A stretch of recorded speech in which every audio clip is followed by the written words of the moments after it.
A gravura, ela é um elemento muito bruto, né? A matriz em si é um elemento muito bruto. Ou é uma madeira, ou é uma pedra, ou no meu caso, é uma placa de metal. Então não é um elemento material mesmo que se espere que crie uma imagem fluida. E é isso que eu procuro fazer justamente nos trabalhos, criar essa imagem quase sinestésica e me utilizando de formas orgânicas e também de formas brutas para criar essa sensação.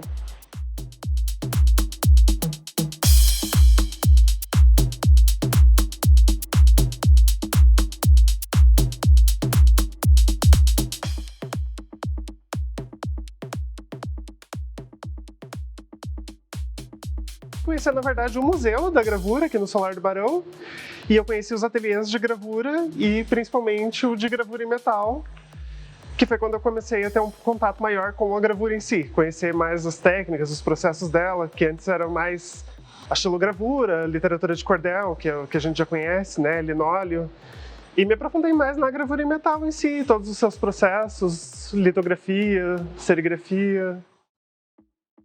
A gravura, por ela ter uma reprodutibilidade muito fácil, e é uma das grandes questões da gravura, ela começou sendo como uma forma de publicidade, de espalhar cartazes, o comércio usava a gravura, e depois ela passou a ser uma prática artística.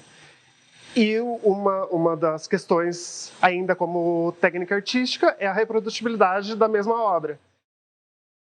Eu acho que todos os processos dentro da gravura, para mim, eles são importantes, porque eles podem ser vistos de várias formas. Por exemplo, tem gravuras que eu repito a mesma matriz na mesma gravura. Ela ter uma reprodutibilidade se torna interessante não para eu ter cópias dela, mas para eu usar a mesma matriz para compor uma imagem total, não uma única matriz formando a imagem total. Hoje em dia, com a arte contemporânea, o artista ele pode se aproveitar de qualquer coisa.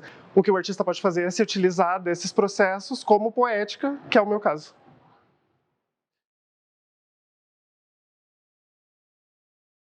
Chegou uma época que no ateliê que a gente tinha uma oferta de placa enorme, assim. A minha amiga ela arranjou um monte de placa pra gente que me permitiu experimentar todas as técnicas possíveis e combinações de elementos e ácidos e materiais. E muitos deram certo, inclusive levaram a eu experimentar novos processos justamente com essa combinação de materiais. Que inclusive várias gravuras que eu tenho hoje em dia, se eu olhar para ela, eu não sei como que eu cheguei naquele resultado. Porque eu fazia um monte junto, tudo na sala do ácido, a gente misturava um monte de ácido, misturava tudo, fazia experimentos, ia lá, imprimia o que dava certo, o que não dava certo, não dava certo, e eu não sabia qual que eu tinha feito.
O meu processo de gravação sempre foi muito fluido, assim, eu sempre deixei o material do processo compor a imagem final, digamos assim. Os ácidos que a gente utiliza para gravar, os materiais gordurosos que formam manchas diferentes, então o breu, todos esses materiais mesmo, eu usava eles de forma diferente do usual, para eles criarem uma estética, para eles criarem a imagem e o processo se tornar a composição.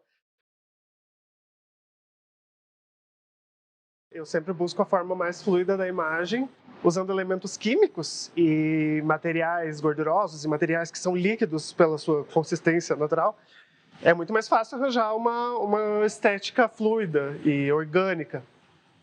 Que daí depois eu comecei a procurar fazendo com linhas, justamente para contrapor a ideia da linha e de um quadrado e de um retângulo com uma forma fluida, porque eles vão criando esse padrão que dá uma sensação de fluidez, que a imagem por si só não foi feita dessa forma, ela foi feita densa. E ela traz a sensação de fluidez.